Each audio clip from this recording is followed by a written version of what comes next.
Good morning. It's the fourth day of October 2022. Welcome to the program agenda. I'm your host, Cito Beltran. And today, let's start with our very interesting daily starter, which comes from the writer, motivational writer, speaker, Zig Ziglar. And it goes, if you allow a hypocrite between you and God, then the hypocrite is closer to you than God. And this is an interesting daily starter. Let's keep it on that daily starter, Gab, if you don't mind. If you allow a hypocrite between you and God, then the hypocrite is closer to you than God. And it reminds me of a true story concerning a friend who once told me that he tried going to church, but when he saw some people he knew who were opportunist, user-friendly people who took advantage of individuals in the same church, he decided, I don't want to be in church because I don't want to be fooled or taken advantage of. And it seemed logical. But then if I got a second chance to tell my friend, I would have told him, church is where many sinners go. And if you and your former acquaintances happen to find each other in the same church, well, it only certifies that you were on the same boat. But the thing is, we go to church, we go to find God, not to find enemies or not to be judged of other people. Now, if you let those people go get in between you and God, then that is such a very bad decision, because there will always be bad people around. There will always be hypocrites around. And it's not about the hypocrites. It's about you. So I just want to point that out to all of you who are having second thoughts or use that as an excuse. Ayoko dyan sa simbahan na yan kasi lahat ng kilala kong magnanakaw nandiyan dyan. Yung mga babaerong kilala ko nandiyan dyan. Well, they're still trying to find redemption and forgiveness. Kanya nga sila nasa simbahan, baka sakaling mapatawad sila ng Panginoon kung maayusin nila ang buhay nila. Now, if you know that they are there to take advantage of other people, then all you have to do is walk up to the front of the line and tell the pastor, Bossing, yung tulisan na yun, walang nga yun. Sinasabi ko lang sa inyo. Okay, let's go now to the front page of the Philippine Star. And the headline is, Rodriguez status remains in limbo. After all the brouhaha of Attorney Vic Rodriguez resigning as the nominated executive secretary, it turns out that Malacanang has not made any legal or official moves to determine whatever role Attorney Vic Rodriguez will have under the Bongbong administration. So that is the headline at the moment. And there is no indication that there is a document saying that he will be the presidential chief of staff. Meanwhile, at the top of the front page, Smart blocks 167,000 mobile numbers during tech scam barrage. Okay. Smart PLDT has used technology worth 3 billion pesos to make sure to protect and install security measures, and has taken an active stance regarding these spam text messages that have been happening. Globe has done likewise, and two companies we hope will join us here on Agenda to at least discuss what a mobile phone owner can do regarding these tech scams and these spams. Kasi nakakaasar po mga magte-text sa'yo 2:00 ng umaga. Okay, anyway, the big photo at the top of the front page of the Philippine Star, the Lotto Winners troop to PCSO main office. Ayun po, no? Those people are not applying for a license or trying to get NBI clearance. They are some of the 433 winners of the weekend lotto, and they were all there to collect their payout. And as I explained yesterday, they did not get the full amount because there is a tax component. Pag nanalo po kayo sa lotto, meron yatang 15% tax sa panalo ninyo. So ayun, bawas 430-something thousand lang. Okay, and let's now go. New fares take effect, no matrix, no hike. Okay. Tataas na po yung pasahe sa mga jeep, bus, etc. Pero kailangan may matrix. So those jeepney drivers, operators, bus, etc. need to go to LTFRB and pay the matrix. Kasi re-rehistro yung matrix na yan, etc. Okay. And the center photo, okay, wala po sa Japan si BBM. He is not in Japan. Just in case some of you are suspecting he might have flown from Singapore to Japan. No, that photo in the center front page is a photograph of President Bongbong Marcos jointly smashing a sake drum, okay, or a drum of sake yesterday during the sake barrel drum kasi klase, no? Cultural context kasi. Anyway, a barrel of sake during the groundbreaking ceremony for the Metro Manila Subway project in Pasig City yesterday. Sana pinamigay na lang yung laman ng sake barrel bago nila binasag sa mga residente na dito sa lugar namin who will suffer for the next, ilan ba yun? 6 years yata until 2028 or longer when the road is closed, okay, Meralco Avenue is closed for the digging of that tunnel, okay? So, ayun po. Now, ewan ko lang, I really have to study the routing because it may not have occurred to many of the residents nearby.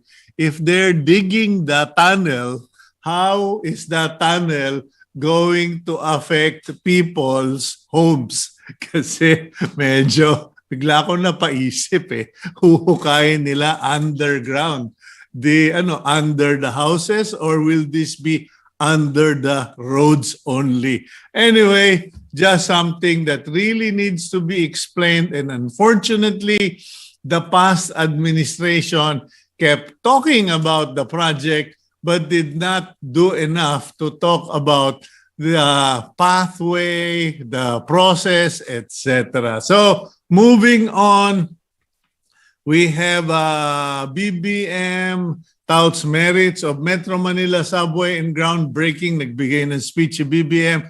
And the bottom photo is a photo that was shared by Prime Minister Lee Hsien Loong from Singapore. Okay, a photo of the Prime Minister with President Bongbong Marcos and First Lady Araneta Marcos during the Singapore F1 Grand Prix over the weekend. So, ayun.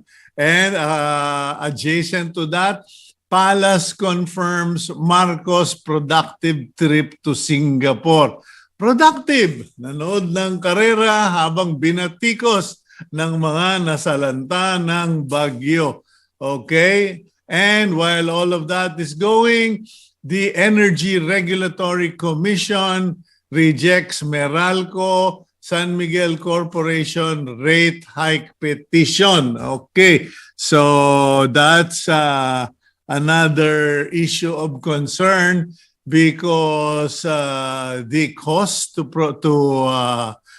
to generate electricity and distribute electricity has understandably gone above and beyond normal operating or projected costs. So Meralco and SMC has filed for a rate hike. Like everybody else, yung jeepney nga nagtaas, yung gulay nagtaas, sabi ng ERC, hindi pwede, you stick to the contract. So I don't know how that's going to affect the investment potential in the country, given that. Okay, last but not the least, Indonesia probes soccer match tragedy. As you may have already heard on social media or in the news, there was a major soccer match in Indonesia where the hometown team, the fans, invaded the field and panicked the police, who used tear gas, which is not allowed by the International Football Federation. And what happened was people panicked. Children were trampled in a stampede, and over 100+ people died. So, ayun po, no? So, it's a lesson to be considered by our own police and law enforcement bodies that you should never use tear gas in such kinds of facilities or environment. A major investigation will be conducted by Indonesia on the matter. Okay, let's go for a quick break, and when we return, we will go to our regular interviews here on Agenda.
Welcome back to the program Agenda. I'm your host, Cito Beltran, and joining us today is a regular on Agenda, someone whose inputs we appreciate and who has always been supportive of the program. Let's roll out the video intro for our next guest.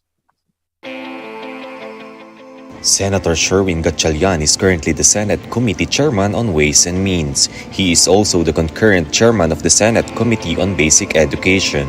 Prior to being a senator, Gatchalinan was 1st District Representative of Valenzuela. He also served as mayor of the city.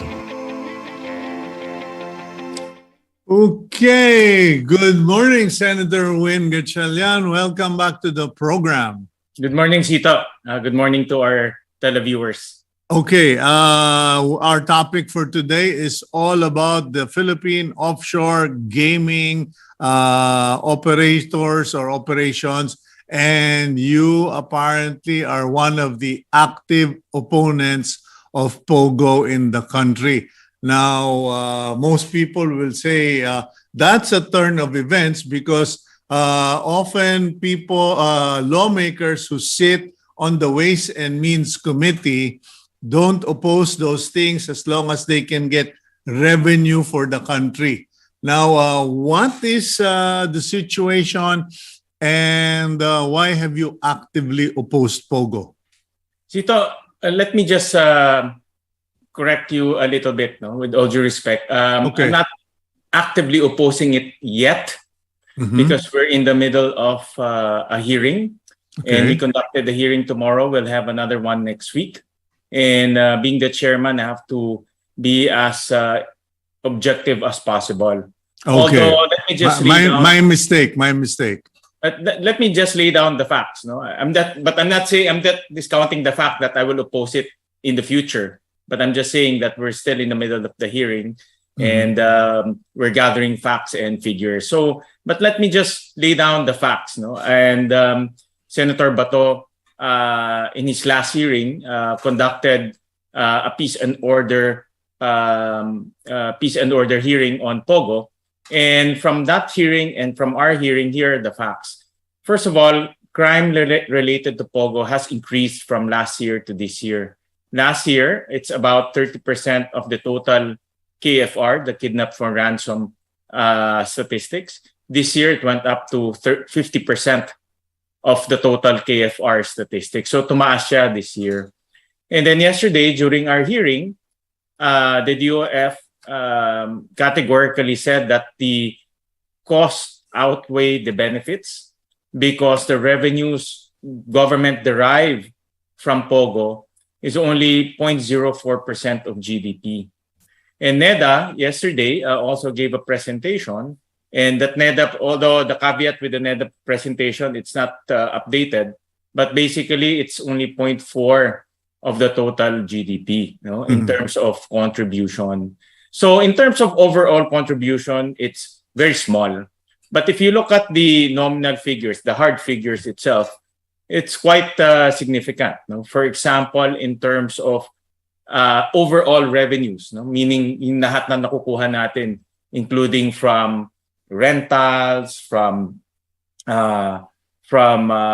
yung, let's say, restaurants, from shopping, lumalabas almost 40 to 70 billion ang nakukuha ng gobyerno. And in terms of cash revenues that government gets, it's about more or less about 34 billion. So those are the facts that came out yesterday.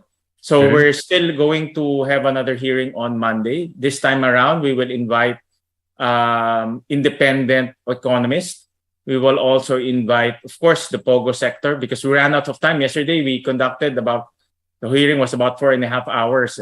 So we haven't heard from the POGO proponents, especially the operators themselves. And we will probe deeper into the POGO industry. Because the question really, Cito, is what's the future of POGO? And we have to bear that in mind because we want a business which is sustainable, stable, and of course contributes to employment to our country. Okay, I just want to pursue the things that you mentioned: rental, restaurants, and shopping. From what I have picked up in the news over the past year or two, okay, it has been said time and again, even in the news reports on TV, that many of these POGO employees, operators, they don't really go out to all the restaurants that Filipinos go out to.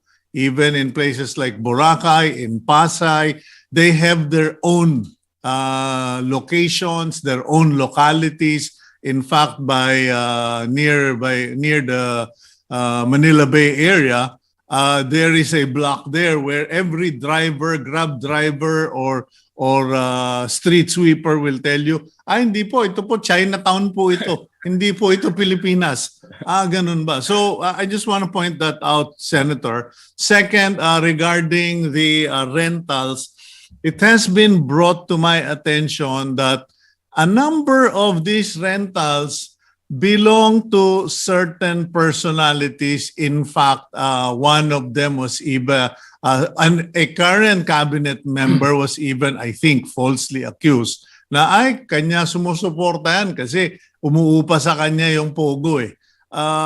When you mentioned this came out of the Senate hearings, who substantiated these claims that we earned something, did I hear you correctly, 36 billion total from rentals, shopping, and restaurants? Kasi parang, if I were sitting there, and of course I'm not, no? I would say, okay, show me the data, show me the summary of reports from the Restaurant Association. Okay, who's tabulating all of these rentals? Bakit may reports ba kayo ng ganyan? Kasi I'm sorry, Mr. Senator, no? Kasi ang daming mga PR na naglalakad ngayon eh. There are just so many public relations bodies who are pushing for this agenda, and it seems that they will fabricate anything to get their way. Well, Cito, you pointed it out quite correctly. No, yesterday also we invited Mr. Lichu, who is a very popular as well as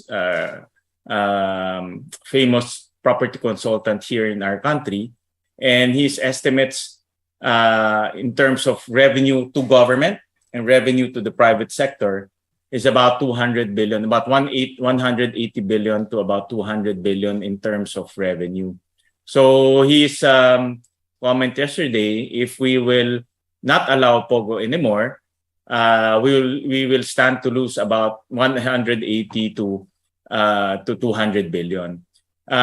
When we asked NEDA and we looked at our own figures, that the same component is about 30 to about 70 billion. So there are discrepancies, obviously, no? But that's our job now to 30 decipher. to 200 So that's is heaven and earth. That's our job now to decipher, no? To break it down. And you're absolutely correct, no? Because of course, property consultants will probably use a different measure. Ours internally will be more conservative. So definitely, but if even you take the most conservative, assuming you take our own figures, because our own figures are very conservative, it's about 40 billion pesos in terms of overall revenue, meaning revenue from that government gets and revenue from the private sector. So it's still substantial in nominal terms. But if you compare that to the overall economy, no, to the overall Philippine economy, and our overall Philippine economy is not small, no? It's about 22, 23 trillion pesos. That's about 0.4% of our overall economy. So it's a little, it's quite little in terms of contribution to our overall economy. So kung pera ang pag-uusapan, barya. Now, there have been suggestions to, and your associate, your fellow senator, Coco Pimentel, lambasted the proposal of certain individuals to just create POGO zones. And this is not the first time it's been offered. It actually existed before. If I'm not mistaken, the first POGO zone that was publicly known was in Covlandia. Covlandia in Cavite, which I know of because it belonged to Johnny Remulla, the late father of our current Secretary of Justice. Covlandia was a site for POGO, and it was touted as a secure facility. Nobody can just go in except for employees. Now, what's your position on this proposal? Because Coco Pimentel called it merely a diversionary tactic. Sito, I think we have to step back a little bit, no, and look at the overall POGO industry, and that's what I want to harp on in the next hearing, because POGO as an industry, we have to analyze where this is going. If you compare this to, let's say, the BPO sector, the BPO sector has a future. No, we started with voice. We're now going into transcriptions or more complex tasks. We're now going into coding or programming. We're now going into designing. So there is a roadmap. No? And the BPO industry has been here in our country for the last probably 15, 20 years. And there's still room to grow the BPO industry. Just imagine BPO industry will probably stay with us for the next maybe 50 years, as long as we evolve. Supposed to POGO, where is POGO going? If you look at the sector, the POGO actually derives majority of its income from China. But China said this is illegal. They don't like POGO. Gambling is illegal. So we're actually harboring a business that is illegal in China, but our main customers come from China themselves. No? So that is actually a point of contention. It creates an environment of instability, because your main customer is saying that it's illegal in our territory. What if all of a sudden they start arresting POGO employees here, or they start shutting down the way of putting bets to the Philippines? Then it becomes an unstable environment. So my point of the matter there is we have to look at also the entire sector. If this sector is stable, is this sector has a growth potential? Is this sector a sector that we need to take care, because it's giving us, it will give us jobs now, and it will give us jobs in the future? Well, you mentioned the key word there, Mr. Senator. Jobs. It doesn't really generate jobs for Filipinos. The game players, the people, these employees are Chinese nationals, because they need people who can speak Chinese for the customer abroad. Number one, most of their entertainers are not Filipinas. Thank God. They are women who are hoodwinked from Malaysia, Indonesia, Vietnam, and some of them forced into prostitution or to give sexual favors to some VIPs, etc. And so sabi ko, parang nagkakalokohan, pwesto lang tayo. We are just a location for people to illegally conduct business for Chinese customers, so which makes us party to a transnational crime in a national scale, official national scale. So, I mean, you think, teka, we're putting both our feet in the grave here. There's actually another question to ask. Now, how come POGO attracts this type of characters? POGO has been here for quite some time already, but it ramped up volume around 2015. And from then on, we see pervasive cases of crimes, no? And the crimes already evolved from kidnapping to what you said, prostitution, to human trafficking. But there seems to me it's so difficult to separate this type of criminal activities to POGO.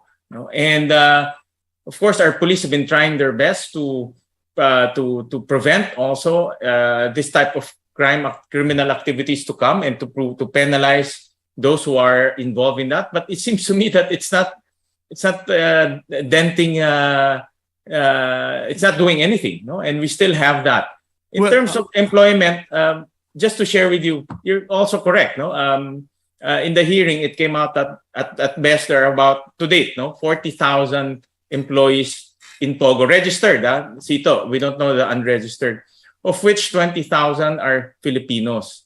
So only 20,000 Filipinos work in POGOs, as opposed to, let's say, BPO. Right now, BPO, they employ about 1.5 million Filipinos and growing at around 5 to 10%. So you can see the disparity between POGO and BPOs. Okay, we'll go for a very quick break, Senator. When we return, I'd like to pick up on that 40,000 POGO employee figure because apparently the official count of the DOJ is 40,000 illegal aliens or POGO workers from China. You're saying that there's only 20 plus 20,000 Filipino. We'll pick up from that right after the break.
At this stage, I'm going to have to turn it into my version of a hearing. Senator Win Gatchalinan, sorry. There's just so many questions on the table right now.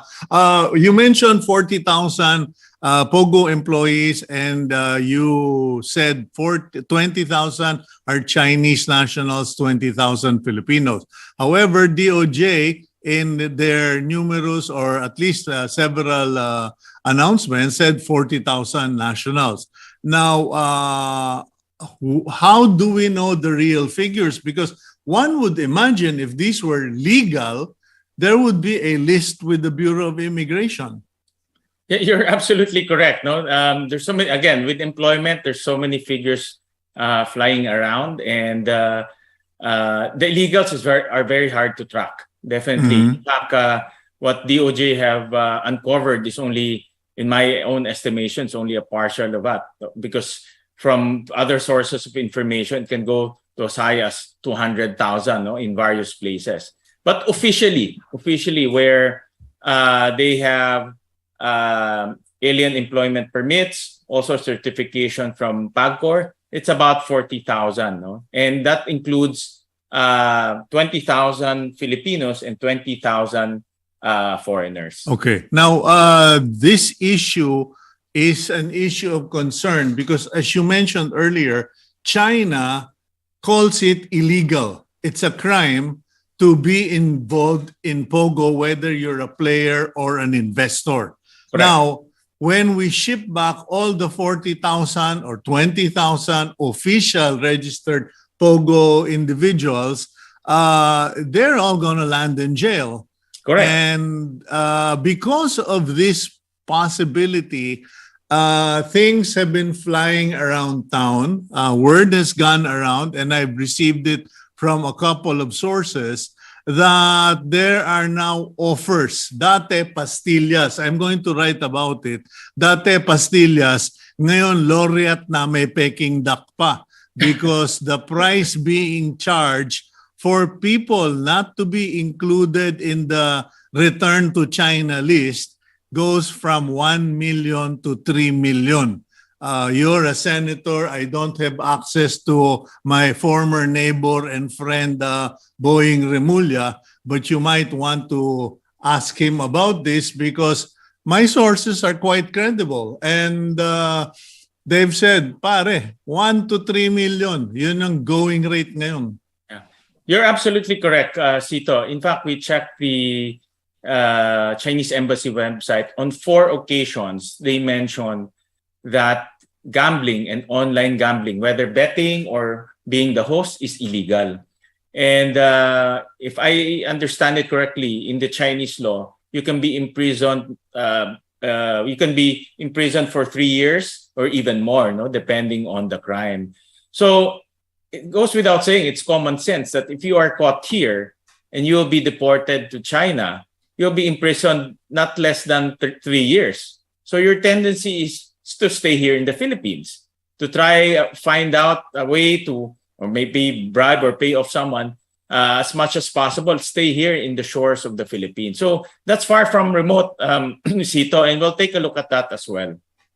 Okay, now as far as the ownership, you will be investigating or hearing the side of the POGO operators.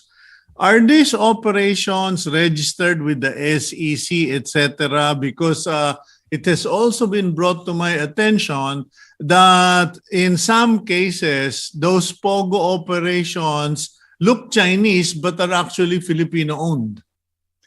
The POGO hierarchy, there's a hierarchy. No, you have the licensees. They can be onshore, they can be in the Philippines or offshore. And then you have agents. The agents are supposed to represent these licensees. And you have service providers. No? And there are many types of service providers. Service providers that provide, let's say, marketing, customer service, even the gaming tables. So these service providers are supposed to be local companies. No? They're supposed to be Filipino companies.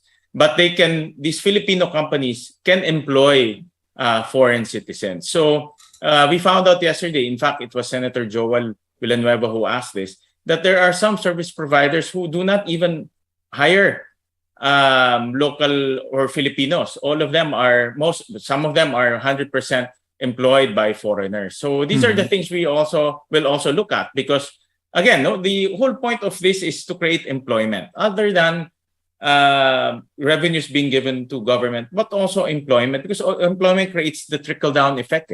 No, you have the drivers, you have other people who you can hire, and it creates employment. But if you are saying that some of the service providers are 100% manned by foreigners, then you don't create anything.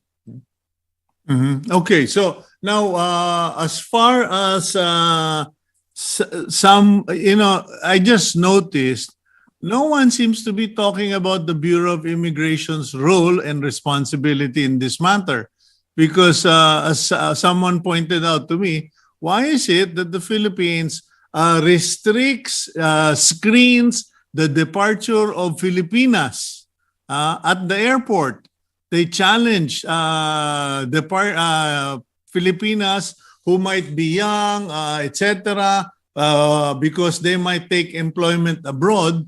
But here we have so many illegal Chinese POGO employees. And I've not yet heard anyone in the Senate, because I have to confess, I haven't listened much, but I haven't seen or read it in the news that someone has asked, what's the Bureau of Immigration doing about all of this? Well, in fairness to the Senate, both committees summoned the Bureau of Immigration, and they came to explain to us their process. And basically, to sum it up, even though the Bureau of Immigration issues the visa, screens the foreigners that come to the Philippines, but the data being gathered is not being used to cross-reference who are the people coming here. For example, we found out that, for example, a foreigner comes in. We don't have any way of checking whether this is a gangster, this is a member of an organized crime, or this is someone who is convicted abroad. There's no way. So we just take it by face value. And that's how a lot of these syndicates and organized crime come to the Philippines. They pretend to be tourists, visitors, and then they end up working in POGOs as kidnappers or organized crime. So organized criminals. So, okay, being a senator, wouldn't it make sense? My last question, wouldn't it make sense to just simply realign all intelligence funds from non-law enforcement departments towards the Bureau of Immigration and the PNP and the NBI and the AFP? Because I think that's the second hot topic right now. There's billions of pesos tucked in intelligence funds, while the Bureau of Immigration does not even have a decent building to operate in. Well, definitely, that's what we're trying to avoid in the POGO industry, Cito, that all of our enforcement agencies will waste so much time in arresting, in investigating, in preventing POGO-related crimes. We have our own problems. We have our own share of problems. In Valenzuela, we have our own share of criminal activities, and we want our law enforcers to focus to our own local problems. But if we keep on adding problems from this sector, from this industry, then it will not, paikot-ikot lang tayo, it will not end. No? That's why we're here to look at the economic benefits, the revenue generated, as well as the overall policy for POGO and the overall sector if it's contributing to our economy and to our country. Yeah, and mind you, Senator, I'm sure this hasn't,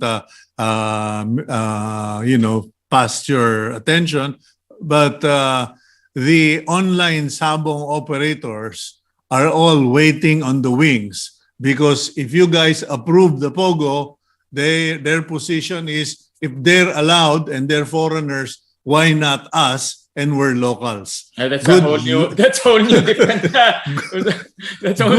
topic, but it's a good topic nevertheless. Good luck on that one, Thank you. Mr. Senator. Thank you very much for your time, and we sincerely pray that the Lord will protect you, cover you in His hedge of protection, and give you wisdom. Senator Win Gatchalinan, magandang umaga po. Thank you, Cito. Okay, that's our friend, Senator Win Gatchalinan. Thank you, Senator. And now we'll go for a quick break. And next up, we speak with the banker. And please pay attention here on Agenda.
Welcome back to the program Agenda. I'm your host, Cito Beltran. And next up, let's find out, because every time media speaks with people from banks or bankers, we always ask them for their opinion regarding issues outside of the bank.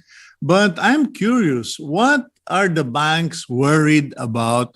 What are they concerned with regarding all of this peso depreciation or the dollar appreciating sky high and the recession, etc., etc.?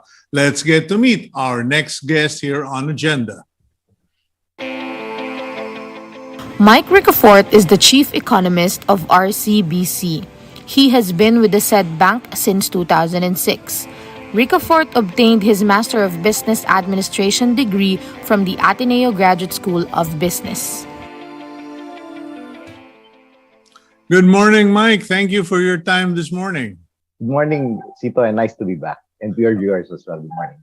Okay, Mike. As in the intro, I said that when we invite guys like you, we always ask your opinion or your advice regarding issues and how it affects the public. But this time, I'd like to turn things around and ask you, what are the banks worried about? What do banks generally concern themselves with when there is a peso depreciation, when things globally there's a recession or disturbance in economic principles? What do you guys worry about? I mean, it's really the market volatility, Cito. That's, of course, investors, they could make or lose money because of the market volatility. Especially, we have seen some recent sell-off in the stock markets, in the bond markets. And of course, we have seen a stronger US dollar worldwide. So it's a global trend. And, well, of course, it's part of the economic cycle. We have seen that for many years and decades. So there comes a point that these situations normally come about because of certain cyclical factors, as they call it. No? Mm-hmm. So because we're at the transition period. So what's the root cause of all of this? It's really the aggressive interest rate hike by the US Central Bank. So why are they aggressively raising interest rates? Because they would like to clamp down or bring down inflation, which is very elevated in the United States and in other developed countries.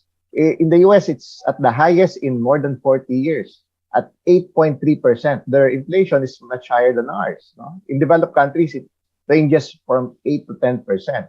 So that's a concern because imagine inflation that's in the US at the highest since January of 1982. So, well, it's really a concern in these economic cycles. The last time that, of course, that the world saw this was in the late 70s to early 1980s. Mm-hmm. So, the mandate of the central banks worldwide, including the US and including ours, the BSP, one of their their main mandate is price stability or stable inflation. So they would do everything at their disposal to stabilize prices. Because why is this important? Because higher prices or inflation, the greatest impact is on the poor. Considering that we came from a pandemic, we have seen some livelihoods lost or reduced, incomes, employment. So the timing is really not that good for prices to go up. So what Okay, really, Mike, yeah, go ahead. forgive my, street level economics, no? But wouldn't it be cheaper to just take care of the poor? Just give them ayuda, etc., than have to shore up all of these exchange rates, etc. True, Sito, actually, the tools are kind of limited. It's very true. In fact, in recent months, we have seen the doubling of subsidies given to the agricultural sector and to the transport sector. Mm-hmm. Because the problems really came into the fore. They all started when the war broke out between Russia and Ukraine last February 24. So that really drove global oil and other commodity prices higher. We have felt that, everybody felt that, the higher prices of gasoline, diesel, and so on. And we have seen, of course, the increase in prices of those commodities were passed on to other prices of, we have seen higher wages eventually. Yeah, but why do some countries suffer or some economies suffer and others don't? I mean, like here in our region, I have to be honest, people when the population generally ride bicycles and motorcycles, they don't really care about the price of gasoline from Russia or from the Middle East because they don't need it. So parang, anyway, I'm just kind of following your thoughts because you talk about inflation. Inflation is driven by what? Supply and demand. the little supply, or when supply becomes too expensive, it drives prices up. But if the demand for the supply does not go together with the price, then will it drive the price down as well? True, Sito, because in our case, most of the increase in prices, most of which are largely imported in nature. It's beyond our control, like oil. So Yeah. we can't really do something. We're really at the mercy of global developments, like the war. No? But fortunately, we have seen already oil prices going down to the lowest levels since late January. So it goes to show we have seen the rollback in global, also in local fuel pump prices. But of course, what limited the rollbacks? Well, we could imagine global oil prices are back to late January levels, even before the war broke out last February 24. So you have to expect that, say, global, even local gasoline and diesel prices should go down also to late January levels. But that's not happening because what's preventing that from happening? We have a weaker peso. The peso depreciated by almost 16% since the start of the year. And that's adding to the cost of imported products such as oil. But Mike, pasensya na, Mike. Makulit ako this morning. I'm just recovering from food poisoning. But what if, let's say, BBM decided, okay, let's just campaign for belt tightening among Filipinos, meaning limit your use of vehicles, bring down your consumption. Hindi yung magtiis, but simply for the poor, they're already suffering. Let's give them more. But for the lower, upper, middle class, the rich, guys, can you kind of tone it down? Can you tone down your consumption?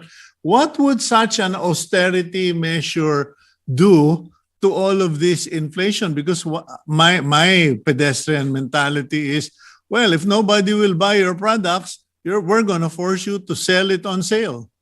That's correct, Cito. Actually, those are very practical and pragmatic measures at the grassroots, at the street level, to really on conservation. Actually, that has been the practice of the country for many years and decades. So to bring that to the fore, yeah, because it does help, even in small ways, but when aggregated, it does help a lot because it would reduce the reliance on imported fuel. And of course, there are other measures like the shift in renewables, of course, to reduce the, instead of using imported coal or oil or other petroleum products. So there's this massive shift towards solar, towards wind, hydropower, the other renewable power. Besides, that has been the trend. And yeah, true, that's conservation measures and shifting to the alternatives, and reducing the reliance on imports. Those things are very important. Going back to the basics, actually,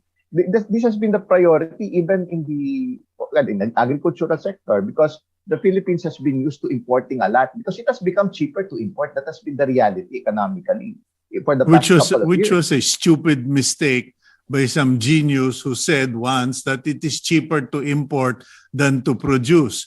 Now, you can't even import because Thailand and Vietnam said, we're hoarding the rice, and Indonesia said, we're not going to sell the coal. So now, we've got a problem. Anyway, Mike, okay, we're in October already, so we're officially towards Christmas, but unfortunately, the remittances are down because the cost of living abroad has also gone up. The competition for OFWs and Filipino expats have become stronger. And so there's less money coming into the Philippines. Our economic setup is in less than ideal. What is our Christmas going to look like? Are we in for a bad ride? Are we going to be, who's that guy in the sad Christmas movie who's going to have a biscuit for Noche Buena?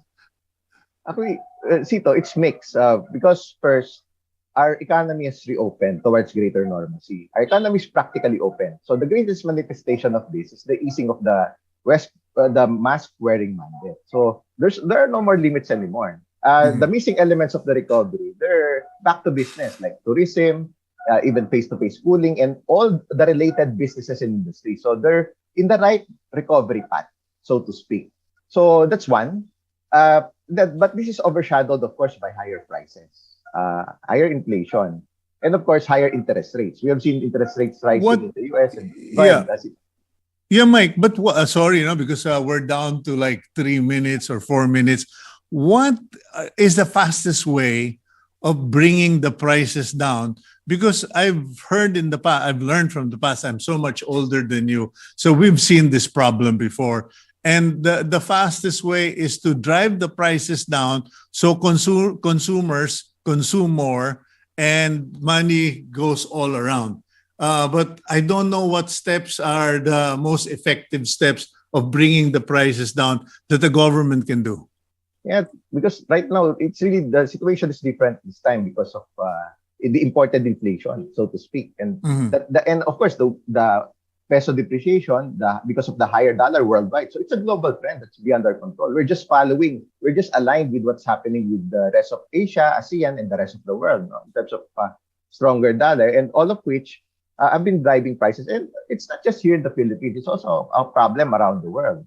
Their inflation rates are much higher than ours. So it's really, well, now there are even proposals, say, to give subsidies to the poorest of the poor, and also, and now maybe there are the short-term solutions include, we have seen higher interest rates to stabilize both the peso and inflation, and secondly, some intervention in the peso, in the foreign exchange market, and potential use of liquidity measures to reduce the peso liquidity so that there would be less pesos to use to buy dollars, and so on, and tighter monitoring of foreign exchange transactions. So, well, it does work because for 18 years, the local authorities have a good track record of stabilizing the peso.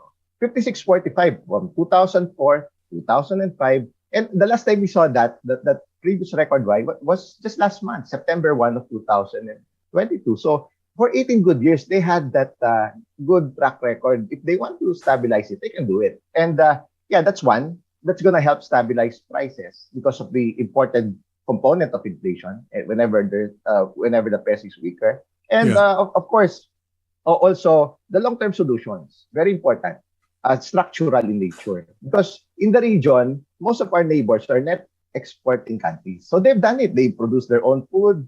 They have their industries, their manufacturers, they're producing their own needs rather than importing. So we could do it also. It has been neglected because of that temptation. It's cheaper to import rather than produce. But now it's being felt with the bigger net imports of the country. Because other than the Philippines, the other net importing country is India. But most of them in Asia and ASEAN are net exporting countries. So it's really a matter of, because agriculture is very important. It employs nearly 25% of the total population. So it's very important also in alleviating poverty and increasing incomes. The industry sector accounts for nearly 20% of jobs in the country. So that's why that's a structural solution to everything, Cito. Well, it's about time to boost the productivity of the agricultural sector, increase mechanization, to bring down the cost, higher yielding seeds, better irrigation. So, and so on. what would be the ceiling for you as a economist, banking economist? What would be the ceiling for you in terms of the peso dollar exchange? Because I've seen some people put posts on social media why you should be worried, you should be running scared, etc. It's like you young whippersnappers, we had this back in the 70s and the 80s, and we're still here. What would be the limit for you? Correct, Cito. Actually, imagine the peso is just for 18 years it was stable. The peak was 56.45, and it even reached a point that the low was 40 in 2013. So, but they were able to maintain that cap, so to speak, for 18 years. And well, now because the economy has grown for the past 18 years, based on the realities, more people have jobs, there are more vehicles, more oil consumption, more importation for consumer goods, because realistically, because of the demographics, there are more prosperous people with jobs, with employment here or abroad. So they're already importing more. And now, the peso is adjusted now to 59. That's the highest so far on record. So that's already 2 pesos and 50 centavos higher from the previous peak. So this is just a structural adjustment, so to speak. And we're aligned with the rest of the world and the rest of the Asian region. Okay. So it's really market forces more than anything else. So the trend of the dollar. So we just fall. That's the overwhelming factor that's affecting the peso. Kumbaga, Mike, tumaba ka, lakihan mo yung pantalon mo. You increased your waist size, you have to change your belt. Okay. Correct. Exactly, Mr. Cito. That's the best way to describe it. To adapt to the times. Okay, so it's not a disaster.